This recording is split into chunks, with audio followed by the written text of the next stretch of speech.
Hello, everyone, and welcome to this broadcast. My name is Jagabend, and this is your channel for grace. We're so excited tonight. I have my very beautiful friend, Tara. That's how you say it, right? Like not Tara, but Tara. Okay. Tara. Okay, Tara. It's a new name for me, but I love it. I really love it. And we're going to be talking about earth wisdom and Tara's journey into this very beautiful world where we connect with the earth and our ancestors, and we bring in a little more purpose into our lives, I believe. So if you are here in the live chat, thank you guys so much for being here.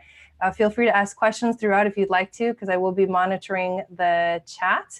And then also make sure that you watch all of the other content that we have on the video, and make sure that you give this video a thumbs up as well. So I want to introduce Tara and ask her to tell us a little bit about herself and her journey.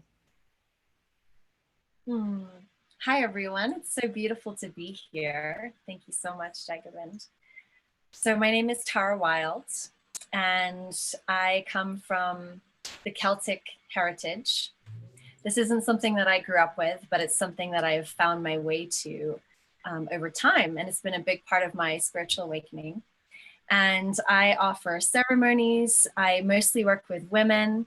I hold sacred space. I offer wisdom about the earth, about the cycles, the seasons, and about connecting with our ancestors and our heritage. And I would classify myself as someone on the priestess path. And I'm a storyteller. I love telling stories, and I love connecting with myths and magical stories from our heritages as well. So that's a little bit about me. Thank you so much. Yeah, you're welcome. And thank you for sharing that. So we have a couple of people in the chat. I just wanted to say hi to Steph and Christina. Thank you guys for coming in. So one of the questions that I wanted to ask you, and one of the things that I am so excited about bringing more of into the channel, is these conversations. But I wanted to ask you about your journey, or your journey of spiritual awakening. Like how did you get to where you are now? That's a very big and beautiful question. Where do I begin?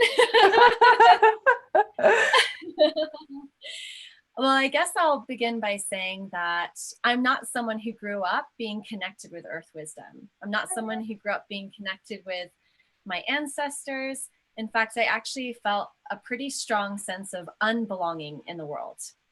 I've always been hypersensitive. I've always felt everything very intensely. And I never really knew what to do with that until I had sort of a spiritual awakening and began a spiritual evolution. So I would say that it was in 2012 when I had my first spiritual awakening, which isn't surprising because many people sort of had an awakening around that time.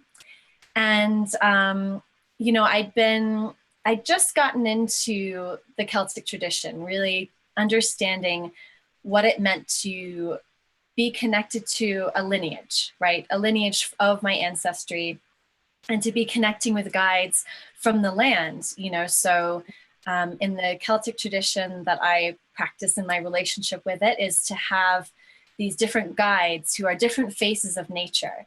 So I was just beginning to sort of explore that. And there was one particular day where I was actually looking for a location for a film. I'm also a filmmaker, FYI. That's part of my storytelling. I was looking for a location for a film, and I was living in London, and I went to this this church that had been bombed during the war, and it had its roof blown off, and it was like this stone kind of structure with this garden growing in it. It was very beautiful, and it had a spring in the middle. And I sat down beside it, and I was just sort of asking, you know, is this the place that I'm supposed to tell this story? And all of a sudden, this, in my mind's eye, this raven came and sat beside me and changed into this old woman. And she said to me, death is coming. And I was like, okay, what on earth does that mean? Like, I Wow, have a I feeling just this got has nothing chills, to do by with the way. yeah. Yeah. So did I. I was like, what is happening here? This is really crazy. And had nothing, I knew it had nothing to do with the reason I was there, but for some reason, this particular place in the land, in the middle of a city, no less, had this particular wisdom to share with me, this truth to share with me. And the next day, I get a call that my best friend had just died. Wow. And yeah, it was really it was really intense, to say the least. Mm-hmm. And he was a very dear friend to me. He was someone I considered soul family, if you understand my meaning. Mm-hmm. And so this sort of traumatic event sort of brought me into this whole spiritual awakening. And I went on a journey that some of you might call a dark night of the soul, basically. It was like this door opened inside me that I couldn't close again. And all the grief and anger of like all the conditioning and all of the ancestral burdens and all the ways that I had felt like I hadn't belonged my whole life, like all of those things just came pouring out for me to heal and to deal with and to work through. And it really brought me onto this spiritual path. So I'd say that's how it began. And it's been a real evolution for the past 8 years now since then, and really connecting with my ancestry and my guides in particular. Oh, I love that. And I love that you use that word evolution. I like to use that word as well. And I say that, you know, my channel is sort of geared towards spiritual evolution. Where do you feel like you are at this point compared to that first initial awakening that you had?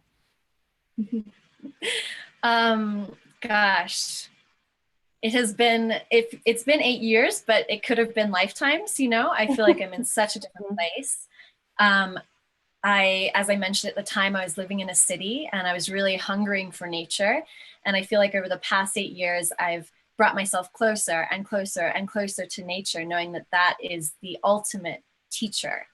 And so now I live in a cabin in the woods in the mountains of Colorado, quite a big difference from living in London. Mm-hmm. So that's just one like very external sort of, what can you say, like a symbol of where I've gone in my journey. Mm-hmm.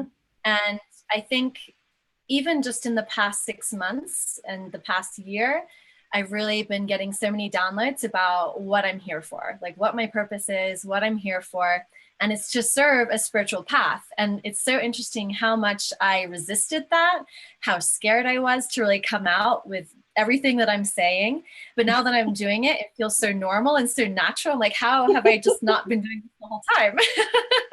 Well, actually, we can actually like talk about that a little bit. I think that there's, you know, I can relate to you, you know, growing up not connected to earth wisdom.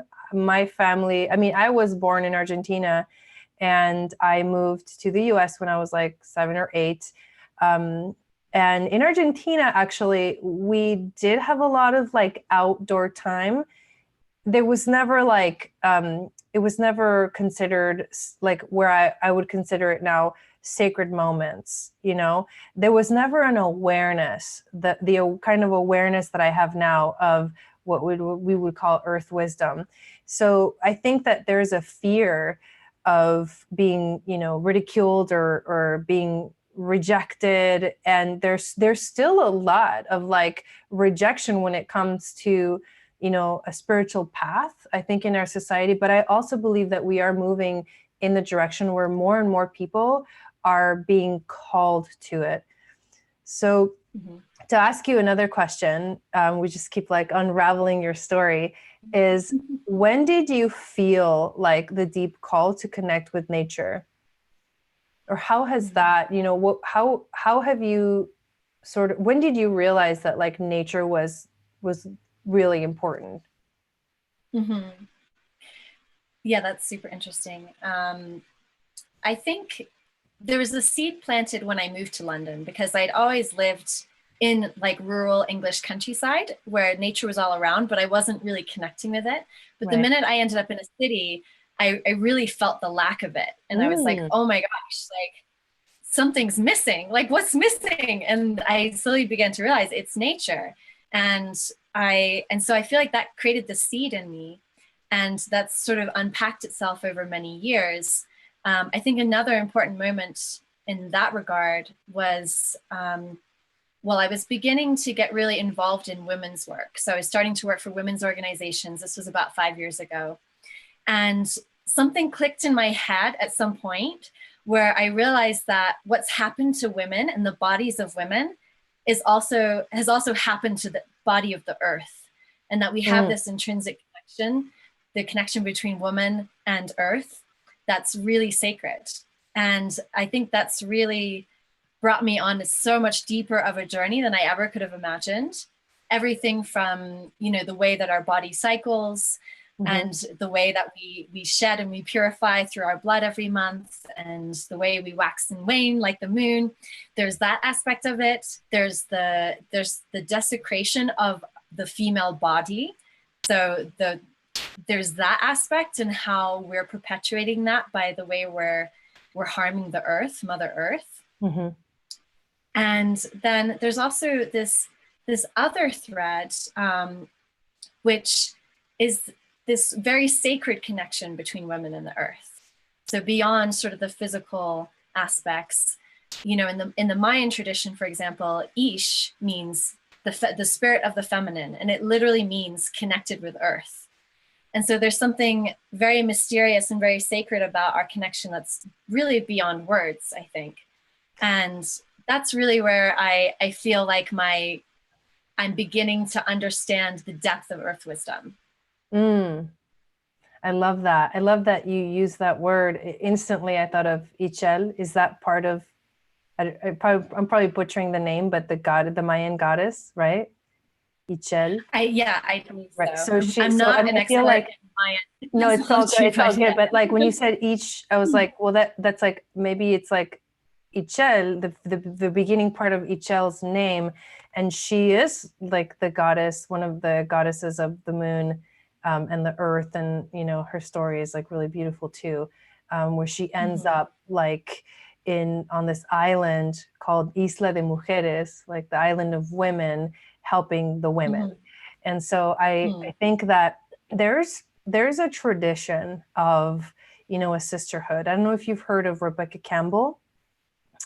She has written really, really beautiful books. One of them is called Light is the New Black, but then the one where she focuses on the women's healing is called Rise, Sister, Rise. And she talks about it, and I've also studied on my own, the sisterhood of the rose, like the lineage of sisterhood, just that idea of being connected, and how much in our world today, in our modern life, that has been like broken into pieces. But I feel like deep within, women do feel that there is a connection. And I feel like we're starting to feel that pull back towards that sisterhood. And this sort of thing that's going on here, this, interview or this connection, I feel is, to me, is like it's a part of that. Like it shows me. And I also feel like as women, we are very, very intuitive, and there's messages everywhere. Like wherever you look, there is always a message. So for the people that are watching, I would like to get into this sort of topic of earth wisdom, maybe define what earth wisdom means to you. Yeah, I would say that earth wisdom is about understanding the sacredness of nature, our connection with nature, and really it's about relationship to me. So everything is always in relationship. If you look at nature, everything is working in tandem with each other. Every part of life in nature is woven together, which is making me think of what you're just saying about sisterhood, and understanding that we are nature, that we are animals, that we are a part of this ecology, that we are a part of this, I call it the web of life. and as many other people will call that as well. And I think part of the reason why so many of us feel this deep unbelonging with the world is because we don't feel ourselves as part of that web of life, that we've somehow become disconnected. And that's happened through many traumatic events throughout history. So if you look at, so I'll speak from the perspective of, my Celtic heritage. We've had 2,000 years in the Celtic Isles of occupation. So it was the Roman Empire that came first. Then there was a wave of migration and occupation by the Saxons, then the Vikings. It's been 2,000 years since Indigenous people lived on the Celtic Isles and had this relationship with nature that is this interweaving of life and really understanding what it means to come from a land. So I'm a very strong believer that our bodies are not just connected through our cycles and especially as women through our cycles, but also from the land that we come from. Like when I'm in Ireland, when I'm in England, it's like my root chakra opens in a way that I can't experience here. And all this extra life energy comes into me. Wow. And it's so beautiful. Yeah. And most people, in the States, we're so displaced, right? We have this real severance of connection.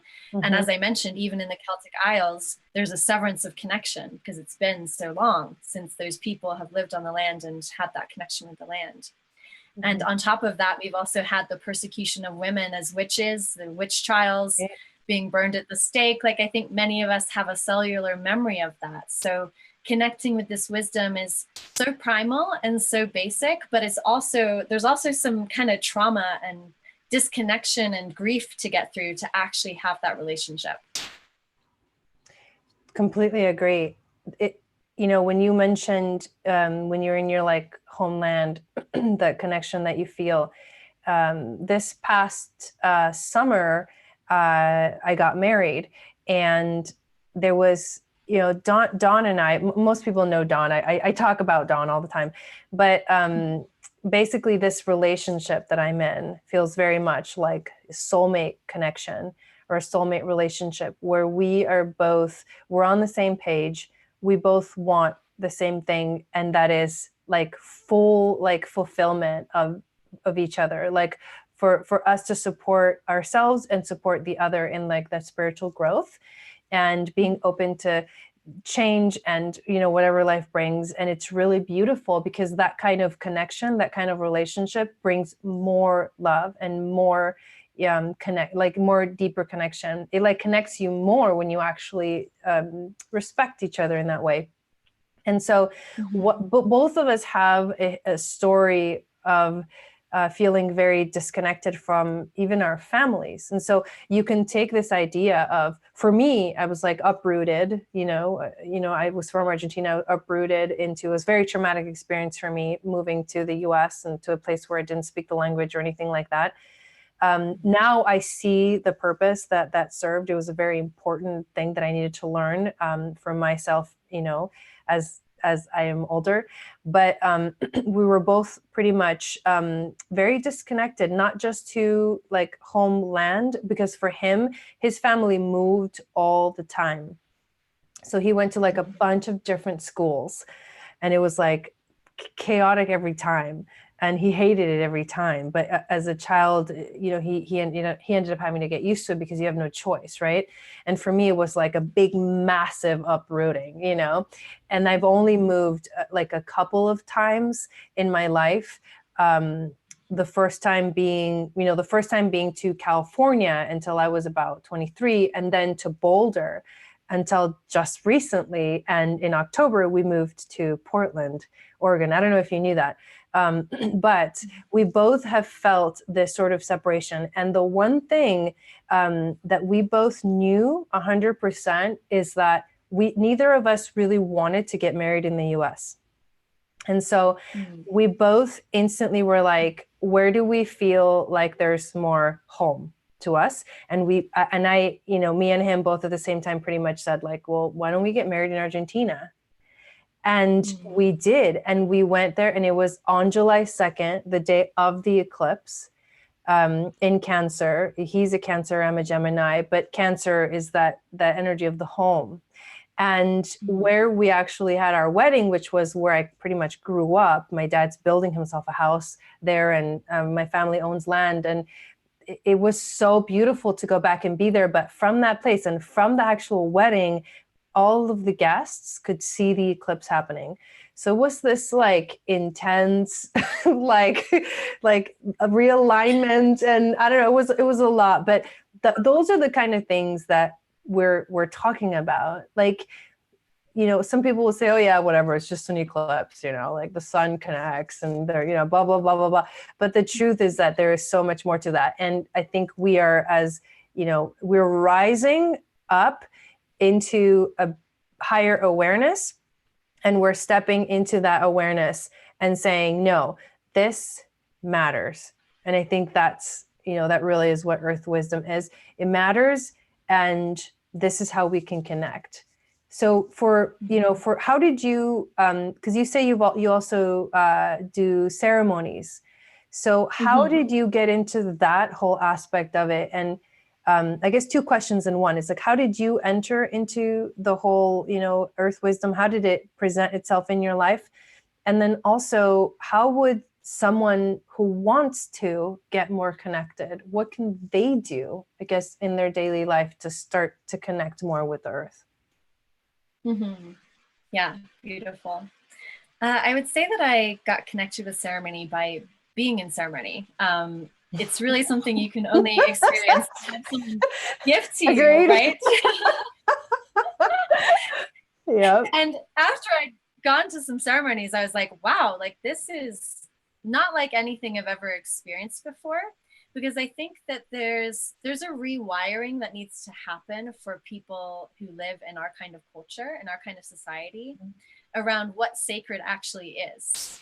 We don't understand that elements are sacred. We don't understand that earth is sacred. Our bodies are sacred. Like there's a whole rewiring. And even though we might theoretically understand, to actually experience it and feel it is a whole other thing. And that's where ceremony is so helpful. So I had, you know, ceremony, I was in ceremony with other people holding space for me in multiple ways. And at a certain point, I was like, I know in my being that I have done this before. Like I've hosted ceremony in other lives or something like that. And so learning how to was really just remembering how to. So I love that. Yes. Yeah, really, really special. And I'm still remembering. There are new ceremonies I'm remembering all the time. You know, I spent 2 months in Ireland last year, and I was getting these huge downloads about these different kinds of ceremonies that I'm supposed to be offering to the world. So, you know, I'm learning all the time. And to answer your second question, how can people connect with this earth wisdom? You know, I think you can start quite in a simple way, because this doesn't have to be complicated. It can become complicated. It can become very complicated. Yes. Like astrology is really quite complicated. And that's right. one form of earth wisdom, right? The heavens and the earth in harmony. But, you know, there's simple ways. So even just, there's actually this really beautiful book I love called The Enchanted Life by Sharon Blackie.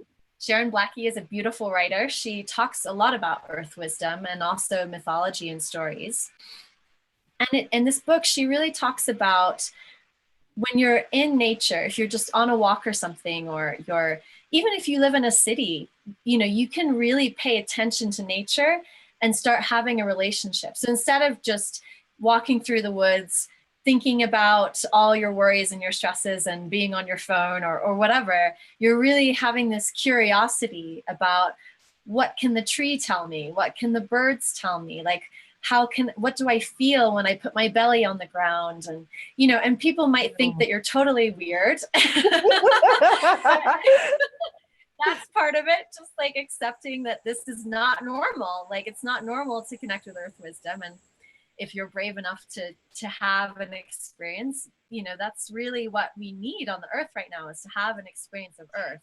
And I think the other thing I would say too is just learning what kind of plants are in your area, you know, what kind of trees there are, just simple things like that. Because, you know, when I was growing up, I didn't know what kind of trees were in my yard and what kind of herbs and plants there were. And I'm by no means an herbalist, but I know the plants that are around me and their significance and their messages, you know, as I deepen into this practice.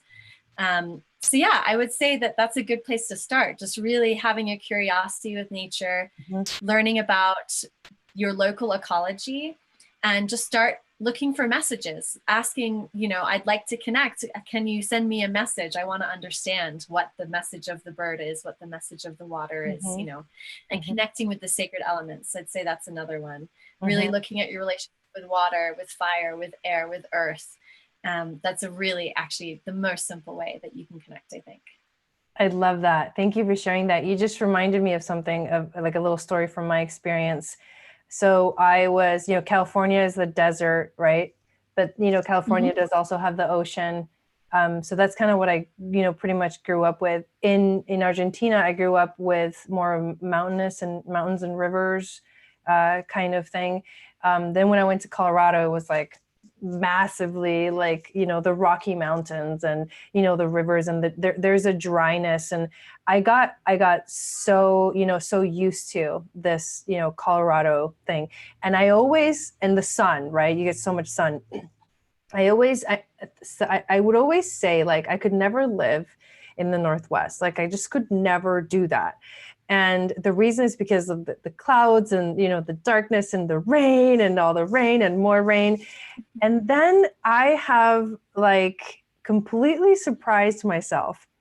And the minute that I moved here to the Northwest, I started, and then the rain started. It's like a thing. And I would experience the rain. To me now, it feels like this amazing cleansing that I'm going through. The water and the rain and the tall trees and the wetness and like the humidity. It's like, it's a completely different experience. And I just wanted to share that as an example of, like, you know, connecting to nature. Like, it's different, and it's worth kind of noticing, you know? And to me, it's like, it's when you really, instead of just saying, well, I live in a place where it rains a lot. To me, I'm like, this is a cleansing that I'm going through. It's more than just living in a place that rains a lot. There's a connection to it that I felt like almost instantly, like the flushness of life was like so strong that I feel like it's like literally healing me in ways that I'm ready to be healed. And we're not always, you know, at a place where we're ready. You know what I mean? Yeah. Yeah. I love what you just shared, because it kind of goes back to my point earlier about connecting with the land that we're from. And of course we can connect with the land wherever we are, because, you know, we do have the ability to feel the energies and feel the elements and the stories that belong to these places. And so, for example, like in Colorado, you're just sharing that in the Pacific Northwest, there's a lot of water. So there's a lot of healing energy because water is a very healing element. Here in Colorado, we have a lot of air. It's a lot of high altitude. You're very close to like the atmosphere. So there's a lot of like, I'd say a lot of elevated consciousness, a lot of thoughts and dreams and like ambition here in the state. So I think that the land has these different stories, right? And that's where I get really curious about mythology, because if you look at the mythology from indigenous peoples, from, you know, different lands, it's all about the energies of the earth in that particular place. And so I think that's another thing, you know, you can look up the mythology from your ancestry, if you know anything about your ancestry, and because it will tell you a lot about the energies and the wisdom of the earth from that place. That's really cool. Actually, it's a really beautiful segue into talking a little bit about, you know, ancestry and lineage, and what does it mean, and how did you start to, or how did you get, you know, more into it for yourself? Yeah. So I'm actually gonna rewind back to 2012 again, because I had my first experience with this happened then. I took a pilgrimage to some different parts of England, which is where I actually mostly grew up in England. My mother's American, my dad's English. And I went on a pilgrimage to Stonehenge. And I think most people are pretty familiar with what Stonehenge is. You know, it's these very, very ancient stones that have been carved and arranged in a particular circle, a way that aligns with the summer solstice. So it's really aligned with the heavens. But yeah, they're just these amazing stones coming out of the earth. And so I was there connecting, like trying, you know, being curious, asking, you know, what's your message for me? What's the message of this place? And I was communing with this one particular stone, and all of a sudden I could feel these people all around looking at me and the other people that I was with. And they were looking at me, and I could feel that they were my people, that they were in my blood and in my bones and in my DNA. So it wasn't just this thing outside of me, which is what you know, I'd never really thought about ancestry before, but it was just kind of this thing outside of me that wasn't particularly relevant. And all of a sudden it was very relevant because it was in me. I could really feel it. And it was so overwhelming. Actually, I sort of fell to my knees and was crying on the earth. Like I actually moved to the United States a week later, which was really crazy, because the message I was getting was, you've lived here for 15 years to understand this. And it was really quite profound, because now I actually have this more conscious relationship with that land. And when I go there now, I try to go once a year or so. I go there for a pilgrimage to commune with the land, to commune with the guides and the ancestors. And it's a huge part of who I am. Like, I can't imagine myself without that part. That's amazing. I'm smiling because I literally in my head was like, wow, we should do like pilgrimages together and take women to these places. Oh yeah. Random so thought. Beautiful. Yes. Yeah. No, that's really cool. The other thing that I also came up to me when you were saying that was the fact that on my dad's side of my family as well, interestingly enough, my great grandpa came from England to Argentina. So there's ancestry there, mostly in the Southampton area. I know nothing about it, but every time I watch something about England, or, you know, there's always this sort of like intensity, or I'm really interested or really curious, things like that. We're watching on Netflix, or no, it's not Netflix, it's Prime Video, but it's the TV series called Victoria. And it's about Queen Victoria. Like, she was the Queen of England, and it's about her reign and how she comes into power and stuff like that. But there's something about, like, just I was telling Dawn, there's something about like that time, like that period, like the dresses, the everything about it that is so like intriguing to me, and there's nothing to really, you know, explain that sensation, but it's definitely something that's there. And then on my mom's side, there is some ancestry that goes back towards Bolivia a little bit, and then also Spain. It's really random, but it's like, it's kind of, you know, it's a little bit everywhere, but it's really cool. And I have not really looked into ancestry. So as someone who would like to get into it, and for everyone that's watching, what would you recommend that we do if we want to get more connected to ancestry, or kind of figure it out for ourselves? Yeah, definitely. This could be a whole talk by itself. Right? Probably, yeah. I'll do a little version. So I think the best way, in my opinion, to learn about your ancestry is through is through stories, to ask any members of your family, especially the elder members of your family, what stories they remember. I realize that this isn't accessible to everyone. I realize that some people don't have anyone to ask, and that's fair enough. If you do, it's such a worthwhile experience. And I highly recommend like interviewing these family members and recording it, because part of where we've become disconnected from earth wisdom is that we don't pass down traditions and we don't pass down stories. So looping this back into earth wisdom, we don't have this, we have a broken lineage, most of us, as I've already said. So for us to really repair that, we have to start recording these stories, and we need to bring a sacredness back to the oral tradition, to the telling of stories through our voices, through connecting and being with each other, and being able to pass that on to our children and our children's children. So stories for me are the best way to connect with ancestry. If you don't have that option, or if you want to go a step further, then you can always do a DNA test. And I realize, again, this is a personal choice. Some people don't want to do that, and for good reasons. So it's sort of up to you if that's something you feel a resonance with or not. But they can be extremely in-depth and very informative. I actually haven't taken one, but it's on my list of things to do this year. I've mostly connected with the stories. I have some amazing, I call them story keepers in my family.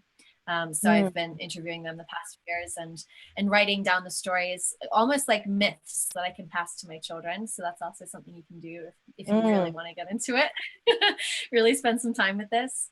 So yeah, I'd say that's a really good place to start, those two things. That's great. I love that. That's interesting. It would be really interesting to do that, to do a DNA test. The other thing, what that brings up too, that brings up the whole idea of past lives and connection to past lives and stuff. And when you said not everyone would want to do that, and for reasons, it made me think about that, because I also feel like there's lineage and there's ancestry that we can connect to here in the body that we have like right now. And then, so how would you what is your opinion or your, belief about this whole being able to connect to also lineage from past lives? Like, do you feel like that's also something that is possible? Yeah, absolutely. One of my mentors, her name's Karen Ward. She's a beautiful Irish woman. She describes this as there being a bloodline and a milk line. So your bloodline, is obvious. That's your family. That's, literally like the bodies and the wombs that you've come through. And the milk line is the idea that a baby can be milked by any woman. Any woman with milk can feed a baby. So that's the idea that we can have a connection that we can't explain, but it feels so deep in our soul to a particular place, a particular culture, and that maybe has something to do with our past lives, right? I think, something that a conversation that I'm always interested in is, especially around connecting with our heritage, is cultural appropriation. So, you see a lot of cultural appropriation in the world, and that's partly why I do the work that I do, because I feel that there's so much healing to be done through our own lineages, rather than looking outside of ourselves and into other cultures to feel like we belong, to feel complete. See, that's an interesting way to put it, but yes. Yeah, continue. I like this. It's a big topic, and it can kind of ruffle some feathers, because it's, people have their own truth about this. So I'm really just sharing my own truth. But I feel that part of the reason why so many people look outside of themselves to these other cultures for healing, for wisdom, for guidance, is because we have a lot of trauma with our connection to our ancestry. Like in the United States, most people who have come here, whether by force or by choice, have had this major disconnection from the land. Like you were sharing about your experience of moving from Argentina to the US, like it was traumatic, right? And so many people came here under, ill favorable circumstances. So there's sort of this blanket of amnesia that is sort of over much of American society around where we come from, because there is this grief that hasn't been dealt with. So I think it's really important for us to connect with our bloodline and not just our milk line.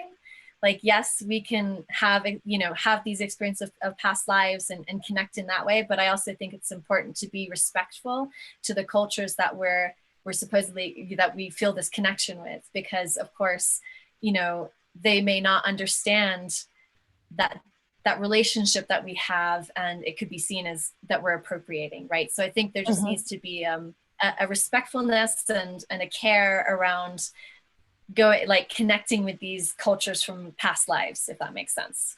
Yeah, no, totally. I get it. I've never actually heard anyone put it that way. I've always thought, like, how can you know what I mean? How can you say that someone doesn't have a connection when the connection is something that you feel? You don't necessarily are always able to see it, but it's an energetic thing. So very, very eye-opening perspective that you just brought up. There was this other thing that you talked about in your Instagram the other day that I wanted to bring up. I know it's kind of like coming, from this kind of random direction, but you were talking about light codes. And I would love for you to share with everybody here, what are light codes, and what were you saying, basically in the Instagram video about them? Yeah, absolutely. So I think I'll start by sharing how light codes relate to earth wisdom. So often when we think of earth wisdom, we think of Mother Earth, right? But really, earth wisdom also includes Father Sky. So it includes the heavens, it includes the Milky Way, it includes the moon, it includes everything that's above us, not just what's below us, right? And around us. So the light codes are a frequency. They're like the spark of creation. And the easiest way to think about them is to think about DNA. So DNA is like the set of codes that vibrate at this particular frequency, and they create something physically manifest in the universe. So light codes are sort of the spiritual energy, but it's founded in something real. It's like this concentrated form of the web of life that I was talking about, right?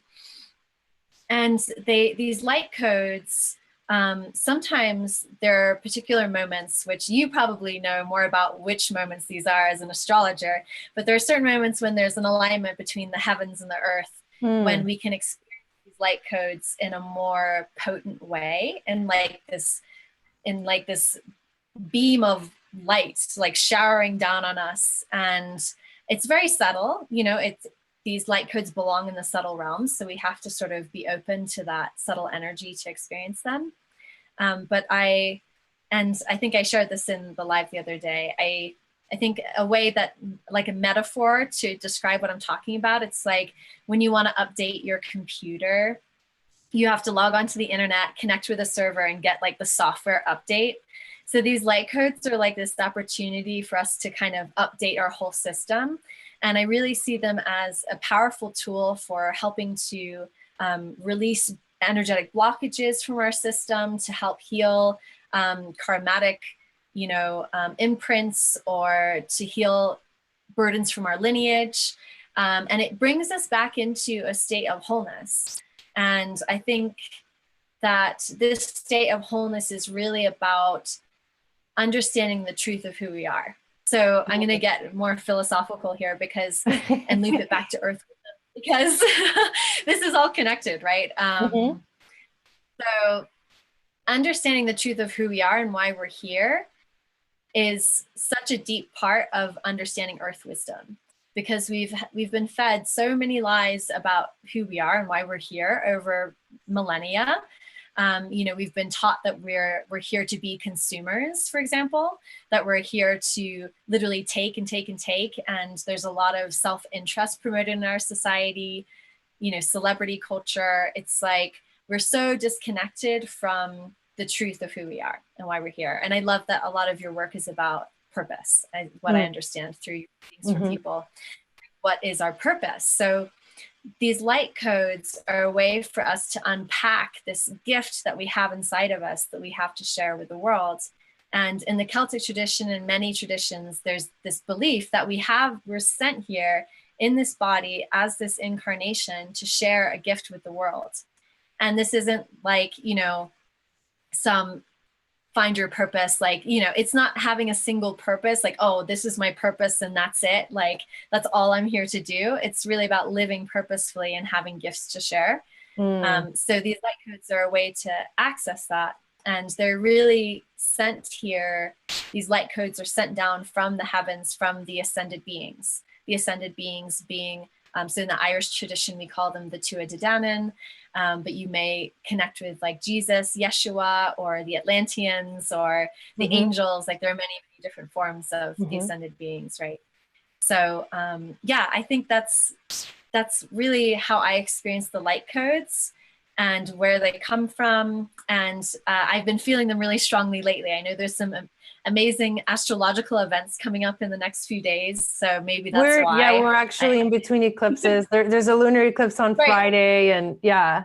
Yeah, exactly. So I think I was just encouraging in my video on my Instagram for people to connect with them, and really it's just about setting the intention to do so, like to really quiet your mind and say, I'd like to set an intention to connect with the light codes and the ascended beings and really experience the truth of who I am and my wholeness, and really just feel the sensations of what that feels like.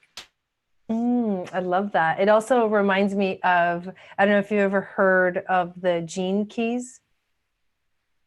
It is, so there's a book, it's written, I can't remember the name of the author, but it's like a blue book. It's really cool. Anyways, it's got a bunch of workbooks and stuff, but there's a main book, and he goes through these gene keys, and there's 64 gene keys, which basically correspond to the DNA, the keys of the DNA strand. Very cool.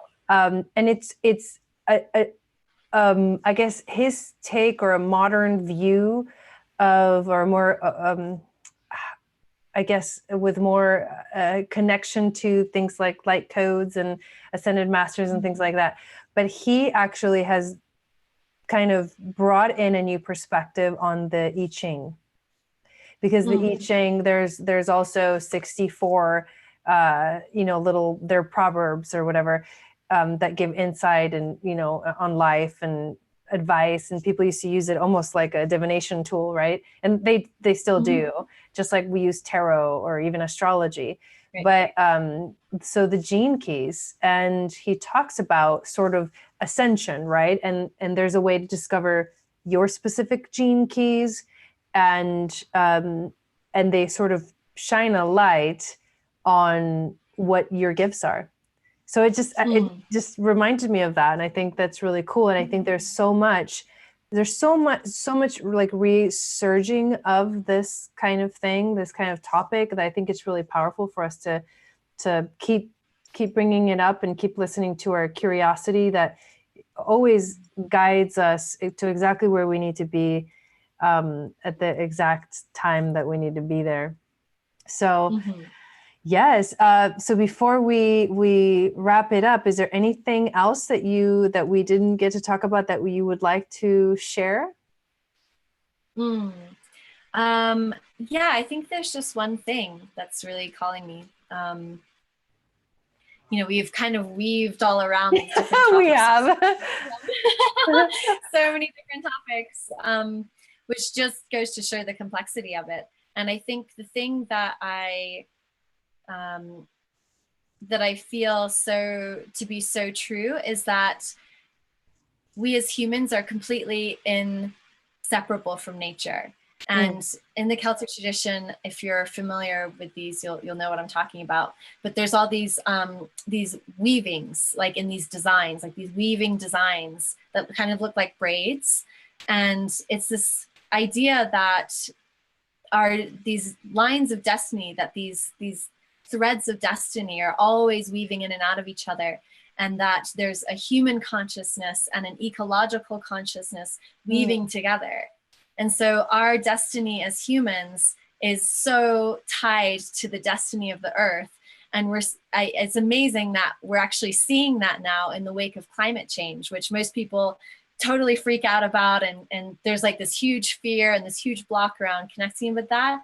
But really, it's just Mother Earth coming towards us, wanting to be embraced. Like you hear people say, oh, we have to fight climate change. And it's like, no, like we have to embrace nature. She doesn't want us to fight her. She wants us to embrace her.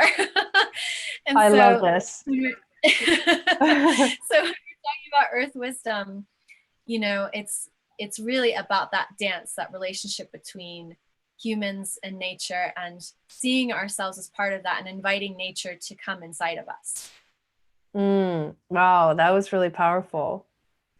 And the one last thing that came up that we didn't really talk about much, but another way that we can start to connect more with earth wisdom is also to the cycles of the earth and the cycles of the moon too. I'm actually currently creating an online course and about to do like an actual course. There's 2 courses I'm creating, but they're both the moon goddess training. And so it's like, it's for women to learn how to connect with the cycles of the moon, not just with like the phases of the moon, but also astrologically, like looking at your moon sign and what that represents. Because, you know, your natal chart is like the blueprint of your personality. It's like the star, it's like a star map of the moment that you were born, which imprints, you know, at least that's what in the astrology we think. And also connecting to the moon centers, which, you know, I studied Kundalini yoga for a long time, and I'm a Kundalini yoga teacher. And one of the things that I've learned during that training was of the 11 moon centers, and how as women we fluctuate, like every 2.5 days we switch sort of energies or emotional energies. And if we are able to flow with that, you know, to dance with that flow, like you said, it really helps us to become more empowered. And some of these, you know, cycles that we can connect to are, you know, the equinoxes and the solstices.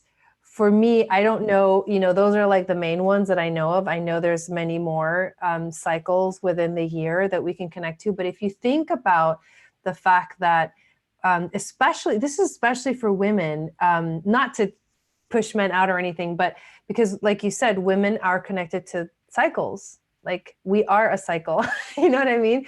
And so if we're able to find deeper meaning in the cycles within ourselves, and also within, you know, with the earth and the sun and the moon and the stars, I think that's where we will find like the truth. You know, that's where we will find what we're really here to do. And like you said, I think we'll remember more than becoming aware of or studying and learning. Like, I think we really will just be remembering. And I think that's what like that amnesia that you talked about it's moving away. And because we're waking up, you know, and we are moving into the age of Aquarius, which is the age of you know, the you know, knowledge and innovation and things that are revolutionary and that things begin to change, you know. And so yeah, that's one thing that came up that I wanted to share as well. So I have one more thing. Yeah, go ahead. Now. Sorry. We'll just keep going. Just about what you were saying about living with the cycles. So this is a big part of my work with myself and in the world, actually, because so often override our cycles, and it comes from this conditioning of this patriarchal and colonialist way of wanting to tame something, taming nature, taming the wild. Yes. Yeah. So really, like trying to put us in a box that's easy to control. And I think when we start actually living with our cycles, we start to clear out a lot of that conditioning that allows us to live closer with our purpose, to live in closer alignment with who we really are. And I think the other cycle I wanted to mention is the seasons, of course. Like right, we're yes. always seasons. Yeah. So all the cycles you said and the seasons, and there's so many cycles to connect with. There's meaning, you know, there's meaning to all of those things. Right. Mm-hmm. And it's just a matter of becoming aware. I mean, one thing will lead to another and to another, and you'll find yourself like, this is how inspiration happens with me. It's like, I'll be guided to a book, and then the book will reference another book, and then, okay, I'll go find that other book. And then it kind of like going down the rabbit hole. And it is a very wild experience. There's nothing structured about it. That's not how intuition or inspiration works, but it's getting to know these things in a way that is inspiring to you. And I think that's the best way to connect with earth wisdom, is to find the one thing that, you know, you're curious about, and just dive in, you know? Yeah. Yeah. Teresa says, this is so exciting. I know it is really exciting. I'm like all these ideas, because like I'm a Gemini, and I have a lot of 12th house energy, 12th house Gemini energy. And so interestingly enough, I am a Gemini, but because all my Gemini is in the 12th house, and the 12th house is ruled by Pisces, there is like a deep connection to that, Pisces energy. Just random thought. But all these ideas are going through my head, like, oh, let's do this. We should do that. We should do that. We should do that. You know, like, and I love that, because that's when that happens, I know that I'm in the zone. Like, I know that I'm connected. I know that I'm on the right path. To me, those are moments where I realize I'm like that divine timing, where I'm at the right place at the right time. Everything's going to be okay. You know? Yeah. So before we leave, I would like to tell everyone where they can find you, like social media, or, you know, if you have a website, or any future, you know, projects that are coming up, things that you are wanting to create and co-create. So feel free to shout yourself out. Perfect. Yeah. That's great.